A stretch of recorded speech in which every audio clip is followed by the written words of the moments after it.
প্রথমে ডক্টর মোহাম্মদ ইউনূসকে অন্তর থেকে ধন্যবাদ জানাই যে বাংলাদেশ নিজেদের অবস্থান থেকে এমন একটা কার্যকরী পদক্ষেপ নিয়েছে। এই যে আমরা প্রটেস্ট করলাম, ইটস ডাজেন্ট ফ্যাক্ট, এগুলোতে ফ্যাক্ট তৈরি হয় না। ফ্যাক্ট তৈরি হয় এমন কার্যকর নির্দেশে। বাংলাদেশ আবারও নিজেদের অবস্থান থেকে অ্যাকশানে গেছে। ভাই আপনারা কি ভাববেন? Doesn't fact. আমি আবারও বলছি, ভিডিওটা যদি ভালো লাগে তাহলে সর্বোচ্চ শেয়ার করবেন।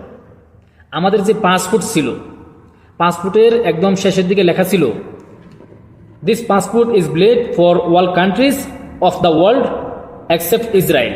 মানে এর বাংলা হচ্ছে, এই পাসপোর্টটি সব দেশের জন্য বৈধ, ইসরায়েল ব্যতীত। কিন্তু 2020 সালে যখন ই পাসপোর্ট চালু হয় বাংলাদেশে, তখন এই লেখাটা উঠে গেছিল। সেখানে লেখা হয়েছিল, this passport is valid for all countries of the world. মানে পাসপোর্টটি সকল দেশের জন্য বৈধ এক্সেপ্ট ইসরায়েল। এই দুইটা শব্দ উঠায় নেওয়া হয়েছিল 2020 সালে ই পাসপোর্ট চালু হওয়ার সময়। কিন্তু এই বর্তমান সময়ে অন্তর্বর্তী সরকার আবারও এই দুইটা শব্দ পুনর্বহাল করেছে। এই অন্তর্বর্তী সরকারের মন্ত্রণালয় থেকে পাসপোর্টে পুনরায় অ্যাকসেপ্ট ইসরায়েল এই শব্দ দুটি পূর্ণবহাল করা হয়েছে।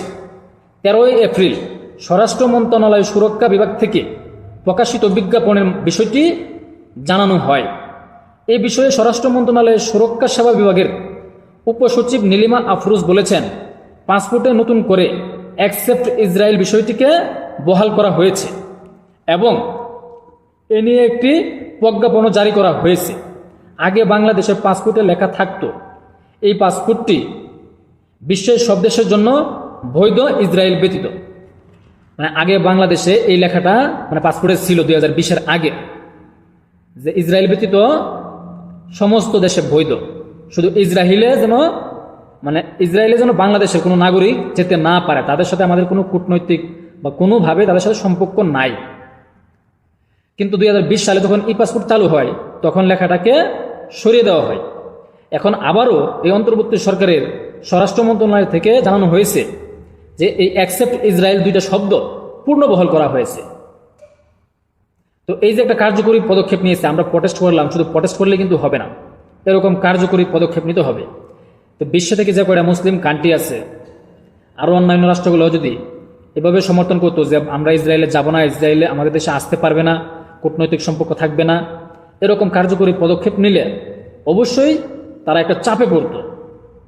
কিন্তু আমাদের বাংলাদেশ সরকার কিন্তু এই কার্যকরী পদক্ষেপটা নিয়েছে, কিন্তু অন্যান্য সরকার কিন্তু নেয় নাই। আমি ধন্যবাদ জানাই ডক্টর মোহাম্মদ ইউনূসকে এই পদক্ষেপটা নেওয়ার জন্য। কিন্তু ইসরায়েলের সাথে হয়তো আমাদের অনেক পণ্য ব্যবহার করা হয় বা ব্যবসা বাণিজ্যের ক্ষেত্রে তলে তলে অনেক কিছুই হয়, সেটা আমরা জানি না। আমি অনেক পণ্য ইউজ করি, হয়তো আমার জানা নাই কোনটা ইসরায়েলের, এরকম পণ্য কিন্তু আমরা ইউজ করি, কিন্তু করার তো আর কিছু নাই। আমরা চেষ্টা করব ইসরায়েলের সাথে যেন সমস্ত সম্পর্ক আমরা বিচ্ছিন্ন করতে পারি। এবং সারা বিশ্বের প্রতি আমার আহ্বান থাকবে, বাংলাদেশ যেমন প্রটেস্ট করেছে, আন্তর্জাতিকভাবে ইন্টারন্যাশনালভাবে অ্যাকশন নিয়েছে যে ইসরায়েলে আমরা যাব না, ইসরায়েলের নাগরিক আমাদের দেশে আসবে না, তেমনি সারা বিশ্বের যে কটা মুসলিম রাষ্ট্র আছে সবাই যেন এরকম কার্যকরী পদক্ষেপ নেয়, ইসরায়েলের সাথে যেন কূটনৈতিক সম্পর্ক বিচ্ছিন্ন করে। তাহলে ইসরায়েল অবশ্যই একটা চাপে পড়বে এবং ইসরায়েলি পণ্য এগুলো যদি আমরা বয়কট করতে পারি, তাহলে তাদের আর্থিক অবস্থা একটু ডাউন হতে পারে। কিন্তু সেটা তো আমরা করতে পারতেছি না, হয়তো অনেকেই আমরা জানিও না যে কোনটা ইসরায়েলি পণ্য ব্যবহার করতেছি। তো এই যে সরকার পদক্ষেপ নিয়েছে, এই বিষয়গুলো কিন্তু আবার আন্তর্জাতিক গণমাধ্যমে চলে যায়।